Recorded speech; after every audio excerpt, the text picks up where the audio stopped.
Hello friends, ICDS anganwadi मुख्य सेविका अंतर्गत भरती 272 जागा याकरिता आपण लेक्चर घेऊन आलो आहोत। हा लेक्चर क्रमांक 2 असणार आहे। यादीचा लेक्चर क्रमांक 1 आपण चॅनलच्या प्लेलिस्टमध्ये जाऊन बघू शकता। आजच्या व्हिडिओमध्ये आपल्याला जो तुमचा अभ्यासक्रम आहे त्यामधील एकात्मिक बालविकास योजना या टॉपिकवर विद्यार्थी मित्रांनो प्रश्न बघायचे आहेत। परीक्षेमध्ये तुम्हाला यावर 30 प्रश्न असणार आहेत 60 गुणांसाठी।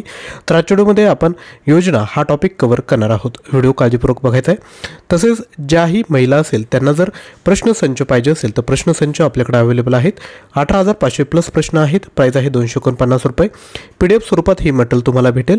सपोज हे मटेरियल प्लस तुम्हाला ऑनलाईन टेस्ट जर पाहिजे असेल तर तुम्ही ॲप्लिकेशन डाउनलोड करून कोर्स परचेस करू शकता। त्याची देखील लिंक डिस्क्रिप्शन बॉक्समध्ये दिली आहेत। याविषयी आपण डिटेलमध्ये व्हिडिओच्या शेवटी बघणार आहोत। तर आजच्या व्हिडिओला सर्वात पहिल्यांदा सुरू करूया। तर एकात्मिक बालविकास योजना बघूयात। सर्वात पहिला प्रश्न आहे, ICDS योजनेचा एक घटक कोणता आहे? उच्च शिक्षण, किशोरवयीन मुलांचे आरोग्य, बालकांची आरोग्य तपासणी की युवकांसाठी रोजगार? तर ICDS योजनेचा एक घटक आहे तर तो कोणता आहे? बालकांची आरोग्य तपासणी। अगदी सोपा प्रश्न आहे। आणि जे एकात्मिक बालविकास योजना आणि कायदे आपल्याकडे 2000 प्रश्न आहेत। एवढं जरी केलं तर तुमचे 30 प्रश्न विद्यार्थ्यांना पक्के होऊन जातील। त्यामुळे मटेरियल नक्कीच परचेस करायचं आहे। पुढील प्रश्न आहे, ICDS योजनेत कोणती सेवा दिली जाते? ऑप्शन बघा, त्यानंतर उत्तर येत असेल तर व्हिडिओ पॉज करून खाली कमेंट करू शकता।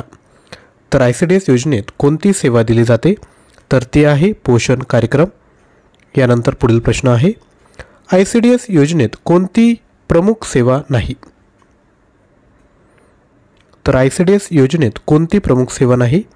तर ती आहे वृद्ध व्यक्तींना आर्थिक सहाय्य। ही जी सेवा आहे ती प्रमुख सेवा नाही।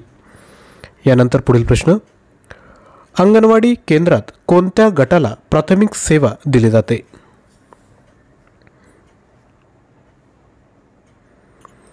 तर कोणत्या गटाला? तर 0 ते 6 वर्षांचे बालक आणि गर्भवती स्त्रिया यांना प्राथमिक सेवा दिली जाते।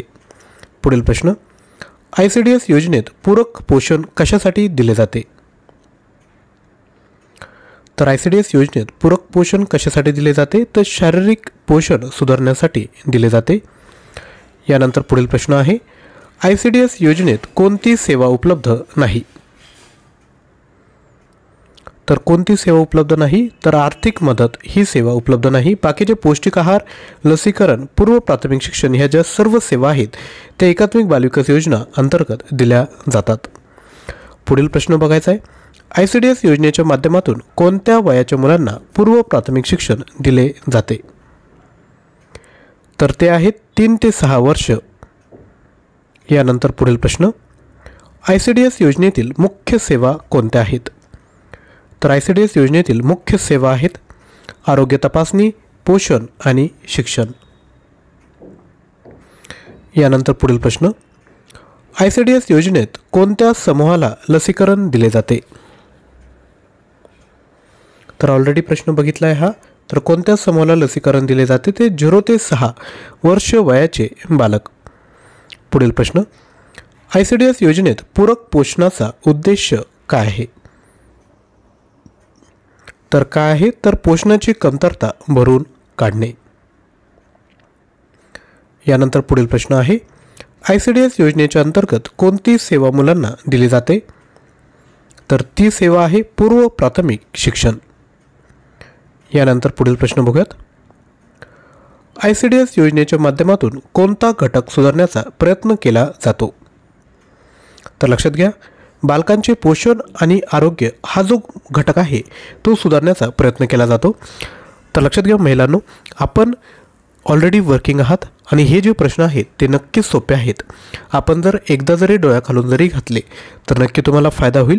त्यामुळे आपलं जे कंटेंट आपण जे बनवलं आहे तर ते परीक्षेभिमुख कंटेंट आहे। 18,500 प्लस प्रश्न आहेत। एवढंच कंटेंट तुम्हाला करायचं आहे। यामध्ये तुम्हाला topic wise different PDF file provide केल्या जात आहेत। तर नक्की परचेस करा। 249 प्राइस आहे। आणि ज्या महिला 499 रुपयाचं मटेरियल परचेस करू शकता त्यांनी ॲप्लिकेशन थ्रू हे मटेरियल परचेस करायचं आहे। लिंक डिस्क्रिप्शन बॉक्समध्ये दिली। सेम कंटेंट आहे परंतु प्रत्येक टॉपिकवर तुम्हाला ऑनलाईन टेस्ट त्या ठिकाणी बघायला भेटणार आहेत। तर आपण कोणता अफोर्ड करू शकतो त्या पद्धतीने तुम्ही कंटेंट विद्यार्थ्यांना परचेस करायचं आहे। यानंतर पुढील प्रश्न बघतोय, अंगणवाडी कार्यकर्त्यांचे प्रमुख कार्य काय? तर अंगणवाडी कार्यकर्त्यांचं प्रमुख कार्य जे आहे ते आहे बालक आणि माता यांना पूरक पोषण वितरण करणे. पुढील प्रश्न, ICDS योजनेतील अंगणवाडी कार्यकर्त्या कोणत्या संस्थेचे नेतृत्व करतात? तर कोणती संस्था? तर स्थानिक स्वराज्य संस्थांचं नेतृत्व करतात. यानंतर पुढील प्रश्न बघूयात, ICDS योजनेच्या अंतर्गत कोणत्या गटाचे आरोग्य तपासणी केली जाते? तर ICDS योजनेच्या अंतर्गत बालक आणि माता ज्या आहेत त्यांची तपासणी केली जाते. पुढील प्रश्न, ICDS योजनेचे प्रमुख घटक कोणते आहे? अगदी सोपा प्रश्न आहे, सगळ्यांना याचं उत्तर आलं पाहिजे. तर ऑप्शन रीड करा आणि खाली लगेचच कमेंट करा. तर ICDS योजनेचे प्रमुख घटक जे आहेत ते आहे आरोग्य सेवा, पूरक पोषण आणि पूर्व प्राथमिक शिक्षण. यानंतर पुढील प्रश्न, ICDS योजनेतील अंगणवाडी सेविकेला कोणत्या वयाच्या मुलांना सेवा द्यावी लागते? तर कोणाला सेवा द्यावी लागते? तर 0 ते 6 वर्ष वयोगटातील जे मुलं आहेत त्यांना या ठिकाणी सेवा द्यावी लागते. पुढील प्रश्न बघायचा आहे त्यापूर्वी छोटीशी रिक्वेस्ट, ज्यांना शक्य असेल त्यांनी लगेचच खाली थँक्यू कमेंट करा. छोटीशी ॲक्टिव्हिटी आहे परंतु लक्षात घ्या, हे केल्याने आम्हालाही मोटिवेशन भेटतं, प्रेरणा भेटते की असंच कंटेंट आपल्यापर्यंत प्रोव्हाइड केला पाहिजे. तर एक व्हिडिओला लाईक आणि खाली थँक्यू कमेंट करा. पुढील प्रश्न, ICDS योजनेत अंगणवाडी केंद्र कोणत्या स्तरावर काम करते? तर हे गाव स्तरावर काम करत असते. पुढील प्रश्न, ICDS योजनेच्या अंतर्गत कोणती सेवा पुरवली जात नाही? तर पहिल्यांदा कोणत्या सेवा पुरवल्या जातात त्या बघूयात. पूरक पोषण दिलं जातं, लसीकरण दिलं जातं, आरोग्य तपासणी देखील केली जाते, परंतु उच्च शिक्षण ही जी सेवा आहे ती या ठिकाणी प्रोव्हाइड केली जात नाही. पुढील प्रश्न, ICDS योजनेत कोणत्या प्रकारचे अन्न पुरविले जाते? तर लक्षात घ्या, ICDS योजनेत पौष्टिक आहार या ठिकाणी प्रोव्हाइड केला जातो.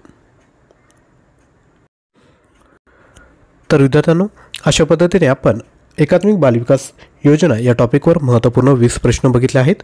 तर आपण देखील तुम्हाला सिलेबसमध्ये संगणक हा टॉपिक नाही आहे, तो सोडून बाकी सर्व टॉपिक तुम्हाला या ठिकाणी करायचे आहे. तर ICDS योजना, पोषण अभियान, सामान्य ज्ञान, त्यानंतर सर्व प्रश्नपत्रिका, चालू घडामोडी, मराठी व्याकरण, इंग्लिश ग्रामर आणि ॲप्टिट्यूड सर्व जे कंटेंट आहे ते फक्त तुम्हाला 249 रुपयामध्ये भेटतं आहे. तर या ठिकाणी कंजूसी करू नका आणि लगेचच मटेरियल परचेस करा. याकरिता 93 56 25 60 34 यावर लगेचच व्हॉट्सॲप करायचं आहे. थँक्यू.